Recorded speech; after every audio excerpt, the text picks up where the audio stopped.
میں نے دروازے کی طرف دیکھا لیکن جسم جیسے مفلوج ہو گیا تھا۔ میں جن ہوں اور نوید میرا قریبی دوست تھا۔ اس نے کبھی مجھے نہیں دیکھا لیکن میری موجودگی ہمیشہ اس کے ارد گرد رہی۔ جھوٹ! میں چلائی۔ جن؟ یہ سب وہم ہے۔ تم جو بھی ہو میرے گھر سے نکل جاؤ۔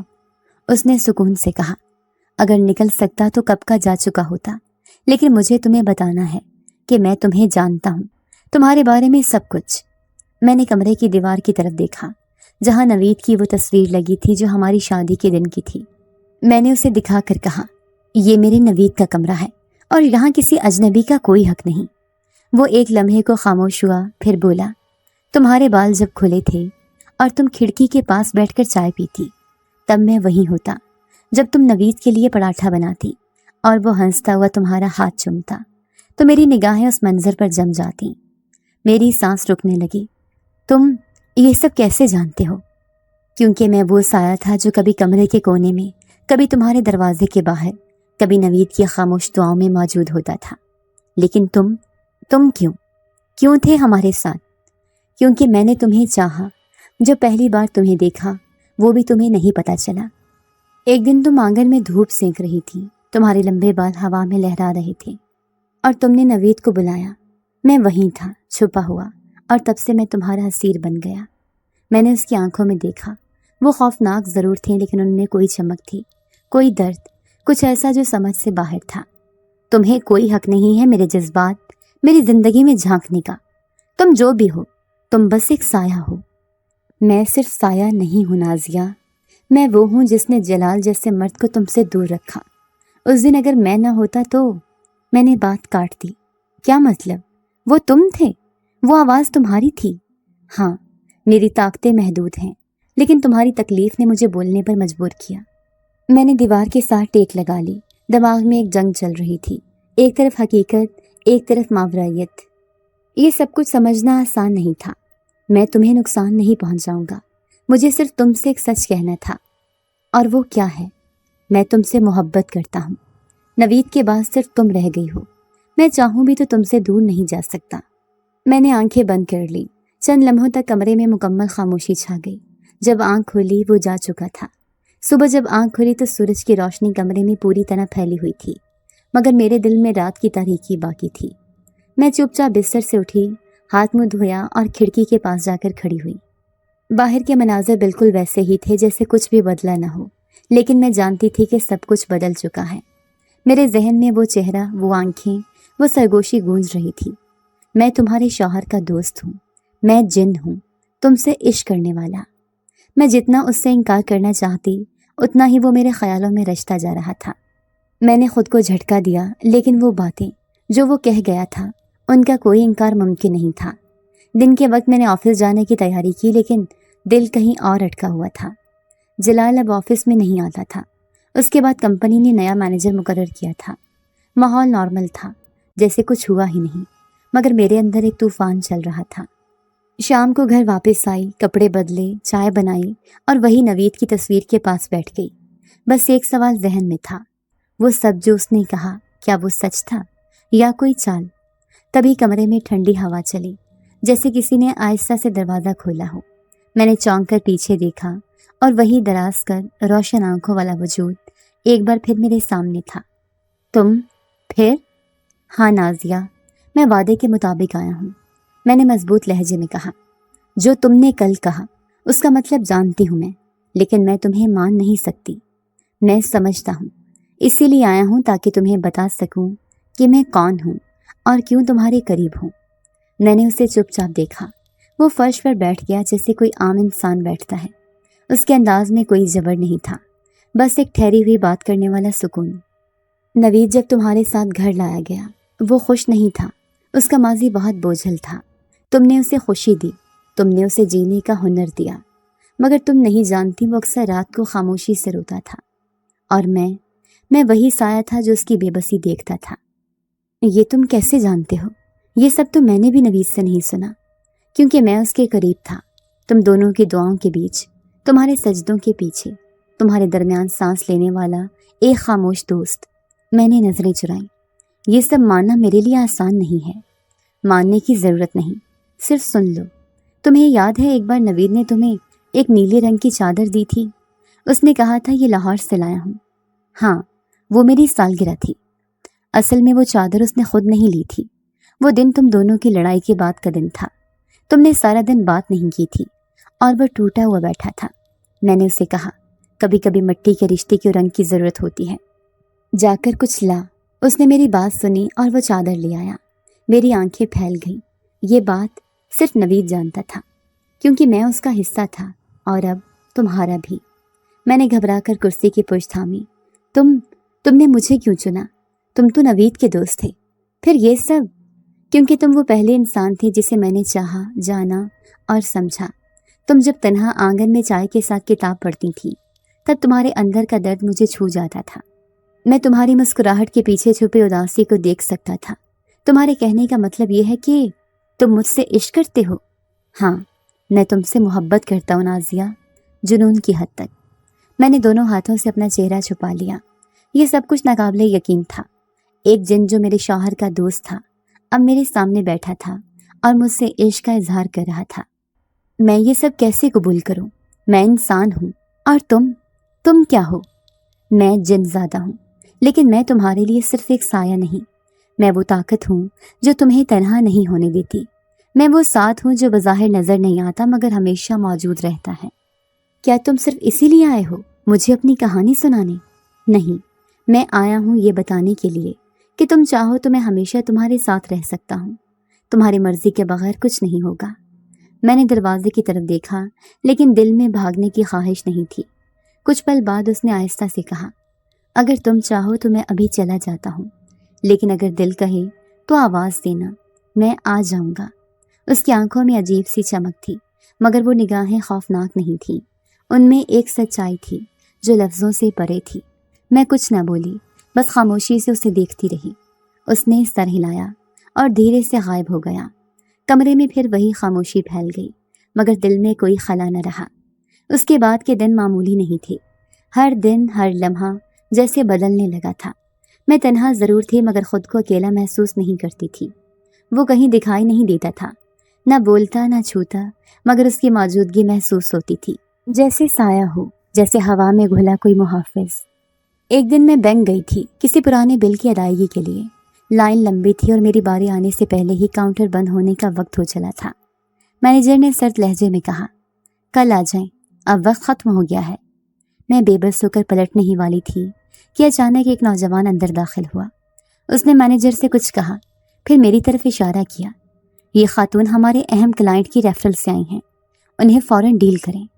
مینیجر فوراً بدل گیا، جی بی بی تشریف رکھیں، ابھی کام مکمل کر دیتے ہیں۔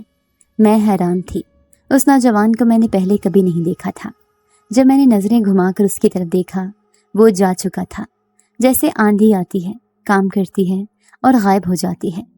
گھر آ کر میں نے آہستہ سے کہا، کیا وہ تم ہی تھے؟ کوئی جواب نہ آیا مگر میری چائے کی پیالی میں ہلکی سی لرزش ہوئی، جیسے ہوا کے ہلکے جھونکے نے چھو لیا ہو۔ اس دن کے بعد یہ سب معمول بن گیا۔ ایک بار بازار سے گزر رہی تھی، ایک موٹر سائیکل والا بے دہانی سے میری طرف آیا۔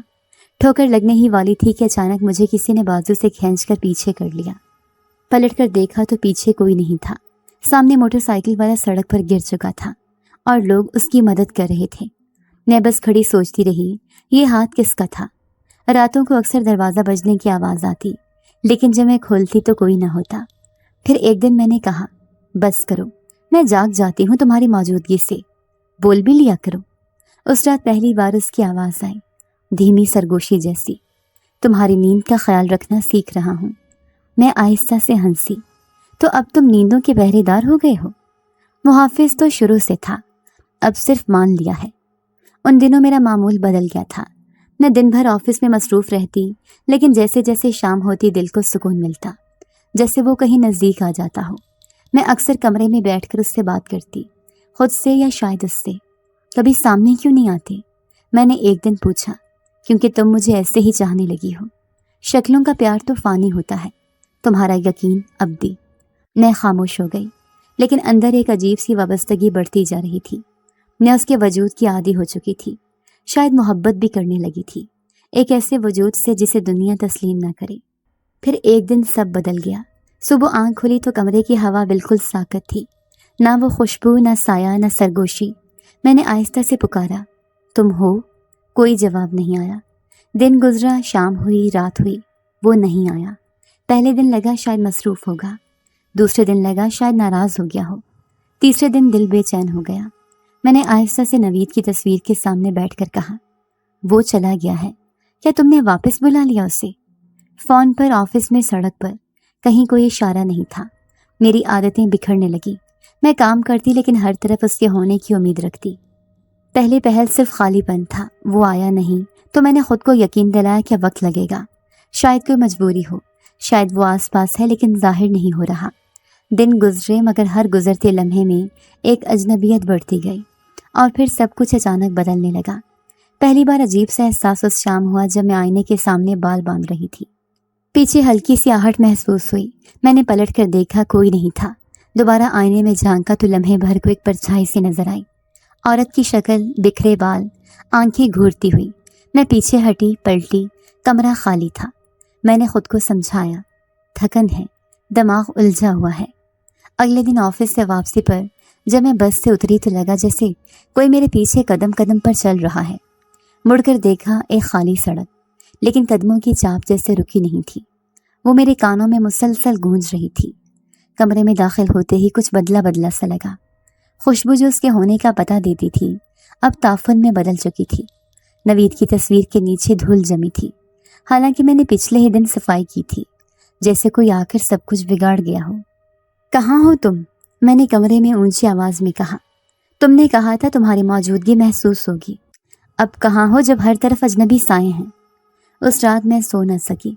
ہر بار آنکھ بند کرتی تو کوئی سایہ آنکھوں کے پیچھے ترتا، کبھی دروازہ خود بخود چرچراتا، کبھی کمرے کی لائٹ جھپکنے لگتی، اور سب سے خوفناک لمحہ وہ تھا جب آئینے میں نے اپنے پیچھے ایک عورت کو کھڑے دیکھا، وہی جس کے بال بکھرے تھے، جس کی آنکھیں شعلے جیسی تھیں۔ تو تم اب اکیلی ہو؟ وہ سرگوشی میں بولی، تمہارا سایہ اب نہیں آئے گا۔ میں نے چلا کر لائٹ آن کی اور پھر دروازہ کھول کر باہر نکل گئی۔ اگلے دن میں قریبی پیر بابا کے پاس گئی۔ محلے والوں نے اس کا پتہ دیا تھا، کہا تھا کہ وہ جنات اور سائے بھگاتے ہیں۔ پیر بابا نے میری بات سنی، کچھ دیر آنکھیں بند کی اور پھر کہا، بی بی، تم پر کسی جن کا سایہ نہیں، تم خود ایک جن کو اپنی زندگی میں جگہ دے چکی ہو، وہی اب تم سے دور ہو کر تمہیں توڑ رہا ہے۔ لیکن وہ تو میرا محافظ تھا، اس نے کبھی کچھ غلط نہیں کیا۔ میں نے احتجاج کیا، محافظ ہو یا عاشق، جب جن انسان سے جدا ہوتا ہے تو اس کی جگہ خالی نہیں رہتی، وہاں کچھ اور آتا ہے، وہ جگہ اب دوسروں کے لیے کھل چکی ہے۔ پیر بابا نے تعویذ دیا، کچھ دم کیا اور کہا، یہ گلے میں پہن لو، ہر رات تسبیح پڑھا کرو اور اس کا نام نہ لیا کرو۔ میں نے تعویذ پہن لیا مگر دل ماننے کو تیار نہیں تھا۔ رات کو میں نے کمرہ بند کیا، لائٹس جلائیں اور سونے کی کوشش کی، لیکن جب آگ لگنے لگی تو پھر وہی سایہ دیوار پر نظر آنے لگا۔ اب کی بار صرف سایہ نہیں تھا، سانس لینے میں تکلیف ہونے لگی، جیسے کسی نے میری گردن دبوچ لی ہو۔ چھوڑ دو، پلیز چھوڑ دو، میں کراہنے لگی، لیکن آواز گلے میں ہی رک گئی۔ آنکھ کھلی تو سانس پھولا ہوا تھا، گلا درد سے بھرا تھا، پورے جسم پر خراشیں تھیں جیسے کسی نے ناخن چلائے ہوں۔ میں نے آئینے میں دیکھا، گردن پر نیلے نشان تھے۔ اگلے دن پھر پیر بابا کے پاس گئی، میں نے انہیں سب کچھ بتایا۔ وہ کچھ دیر چپ رہے، پھر بولے، تمہیں اس سے دوبارہ رابطہ کرنا ہوگا، چاہے کچھ بھی ہو جائے۔ وہ خود غائب ہو گیا، میں کیسے بلاؤں؟ میری آواز میں بے بسی تھی۔ ایسے وجود صرف آواز سے نہیں آتے، دل کی گہرائی سے پکارنی ہوتی ہے۔ لیکن یاد رکھنا، اگر وہ نہ آیا تو جو تمہیں تنگ کر رہے ہیں وہ تمہاری زندگی کو نگل لیں گے۔ میں نے پیر بابا کی بات پر سر ہلایا اور رات کو کمرے میں بیٹھ گئی، دروازہ بند، کھڑکیاں بند، بتی مدھم۔ میں نے آنکھیں بند کی اور پہلی بار دل سے اسے پکارا، اگر تم واقعی میرے محافظ تھے، اگر تمہاری محبت سچی تھی تو واپس آؤ۔ دیکھو، میں اب ٹوٹ رہی ہوں، ہر طرف سائے ہیں اور میں اکیلی ہوں۔ تم نے کہا تھا صرف آواز دینا کافی ہوگا، میں اب پکار رہی ہوں، آ جاؤ، بس ایک بار۔ کمرے میں خاموشی تھی مگر دل جیسے سننے لگا۔ کوئی جواب نہیں آیا مگر ایک بات واضح تھی، میری پکار نکل چکی تھی۔ اگلے دن میں نے پیر بابا سے ملاقات چھپا کر ایک نئے عامل سے وقت لیا۔ اب میں ہر اس دروازے پر جا رہی تھی جہاں سے کوئی بھی امید ملے۔ کوئی ایک بات کہہ رہا تھا، کسی اور کی بات اس سے مختلف تھی۔ کسی نے کہا جن تمہیں چھوڑ گیا ہے، تم اب اس کے دشمنوں کے نرخے میں ہو۔ میں نے خود سے کہا یا تم واپس آؤ یا میں خود فنا ہو جاؤں گی۔ مجھے اب یقین ہونے لگا تھا محافظ اگر چھوڑ جائے تو سائے صرف تعاقب نہیں کرتے، وہ حملہ بھی کرتے ہیں۔ اندھیرے، چیخیں، سائے، ان سب کے درمیان میں دن بدن کمزور ہوتی جا رہی تھی۔ وہ جسے میں نے محافظ مانا تھا، جس کی موجودگی مجھے زندگی کا حوصلہ دیتی تھی، اب صرف ایک یاد رہ گیا تھا۔ میری ہر پکار جیسے ہوا میں تحلیل ہو رہی تھی، لیکن مجھے نہیں معلوم تھا دوسری طرف وہ بھی بے بس قید میں تھا۔ جنات کی ایک پرانی وادی میں بلند درختوں کے درمیان گہری دھند میں لپٹا ایک مقام تھا جہاں وہ قید تھا۔ وہاں روشنی نہیں تھی، صرف نیلا سا دھواں تھا جو ہر شے کو لپیٹے ہوئے تھا۔ زمین کانپتی رہی اور ہر طرف سناٹا تھا۔ یہاں جن زادے کے قبیلے والوں نے اسے قید کر رکھا تھا۔ اس کے ہاتھ کسی زنجیر سے نہیں بندھے تھے، لیکن وہ ایک دائرے میں تھا، ایسا دائرہ جسے جنات کے قانون نے بنایا تھا، جسے باہر قدم رکھنے کا مطلب تھا تمام طاقتوں کا خاتمہ۔ قبیلے کے بزرگ اس کے سامنے بیٹھے تھے، ان کے چہرے سخت، آنکھیں اسپاٹ، آواز میں حکم۔ تم نے انسان ذات سے عشق کیا، یہ خلاف ضابطہ ہے۔ میں نے اپنی مرضی سے کچھ نہیں مانگا، محبت خود بخود ہو گئی۔ اس نے پہلی بار سر اٹھا کر کہا، محبت اگر تمہیں کمزور کر دے تو وہ زہر ہے۔ بزرگ نے غصے سے جواب دیا، تم نے جن زادوں کی طاقت کو ایک انسان کے لیے قربان کرنا چاہا؟ میں نے صرف اسے محفوظ رکھنے کی کوشش کی، اسے تکلیف میں دیکھ کر چپ نہیں رہ سکتا تھا۔ دوسرے بزرگ نے آواز بلند کی، اگر تم اسے اپنانا چاہتے ہو تو اپنی طاقتیں واپس کرو اور ہمیشہ کے لیے اس دائرے سے نکل جاؤ۔ اس کے ساتھ جینے کا مطلب ہے عام ہو جانا، فنا ہو جانا۔ وہ خاموش رہا، نگاہ نیچے جھکی رہی۔ قبیلے کے سردار نے آخری فیصلہ سنایا، تمہیں سوچنے کے لیے وقت دیا جا رہا ہے۔ اگر تم نے انسان کو چنا تو تم اب ہم میں سے نہیں رہو گی۔ وہ وہیں بیٹھا رہا، دائرے کے درمیان، لمحہ بلمحہ اپنی آزادی کی قیمت تولتا رہا۔ دوسری طرف میں روز پیر بابا، عاملوں، درگاہوں کے چکر کاٹ رہی تھی۔ جسم پر زخم بڑھ رہے تھے، راتیں کربناک ہو گئی تھیں، لیکن ایک دن میں نے صرف خاموشی سے دیوار سے لگ کر کہا، بس ایک بار میری آواز سن لو، میں اب اور نہیں لڑ سکتی۔ اسی لمحے جن زادے نے، اس قید نے میری پکار سنی۔ اس کی آنکھوں میں پہلی بار اضطراب آیا۔ وہ فوراً کھڑا ہوا، میں جا رہا ہوں اس کے پاس۔ بزرگ سامنے آئے، قانون کی خلاف ورزی ہوگی، تم اپنی طاقتوں کو ہمارے درمیان چھوڑ کر جا سکتے ہو، لیکن واپس نہیں آ سکو گے۔ میں طاقت نہیں، اسے چاہتا ہوں، اور اگر وہ میری موجودگی کے بغیر مر رہی ہے تو یہ طاقتیں میرے کسی کام کی نہیں۔ یاد رکھو، تم جن زاد ہو، تمہاری ہر سانس تمہاری وراثت ہے، اور اس کی ایک آنکھ کا آنسو میری پوری وراثت پر بھاری ہے۔ اس نے ٹھہرے ہوئے لہجے میں کہا۔ دائرے کے کنارے پہنچ کر وہ ایک لمحے کو رکا، اپنے ہاتھ آسمان کی طرف اٹھائے اور آہستہ سے بولا، میں اپنی طاقتیں واپس کرتا ہوں اور انسان ذات کی دنیا میں اس کے ساتھ جینے کا فیصلہ کرتا ہوں۔ اس لمحے آسمان پر دھند گہری ہوئی اور ایک تیز روشنی کے ساتھ دائرہ ٹوٹ گیا۔ وہ زمین پر گرا، سانس ہامتی ہوئی، پسینے میں شرابور لیکن آزاد۔ میرے کمرے میں ایک عجیب سی خوشبو پھیلنے لگی۔ میں بستر پر لیٹی تھی، جسم پر خراشیں، گلا خشک، آنکھیں نیموا۔ دروازہ خود بخود کھلا، جیسے کسی نے آہستگی سے ہلایا ہو۔ کمرے کی فضا بدلی ہوئی، ہوا میں ایک مانوس سی لمس کھل گیا۔ میں ابھی بھی بستر پر لیٹی تھی، جسم کمزور، آنکھیں نیموا۔ سایوں نے کئی دنوں سے مجھے گھیر رکھا تھا، لیکن آج ایک غیر مرئی حصار میرے ارد گرد پھیلنے لگا۔ پھر وہ آیا، دروازے کی چوکھٹ پر کھڑا تھا۔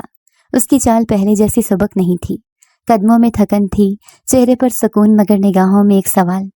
میں اٹھ کر بیٹھ گئی، ہونٹ کپ کپائے مگر لفظ واضح نکلے، تم واپس آ گئے؟ ہاں نازیہ، تمہاری پکار مجھے واپس کھینچ لائی۔ اس نے دھیرے سے کہا، بہت دیر لگا دی، قید میں تھا، اختیار میرے ہاتھ میں نہیں تھا۔ اب جو آیا ہوں تو مکمل خالی ہاتھ آیا ہوں۔ خالی ہاتھ؟ میں اب عام جن ہوں۔ میری وہ طاقتیں جن کی بنیاد پر تمہیں بچایا تھا، جن کی وجہ سے میں تمہاری دنیا میں داخل ہو سکا، وہ سب چھن چکی ہیں۔ خود دی ہیں تم نے؟ ہاں، کیونکہ تمہارے بغیر وہ طاقتیں بے معنی ہو چکی تھیں۔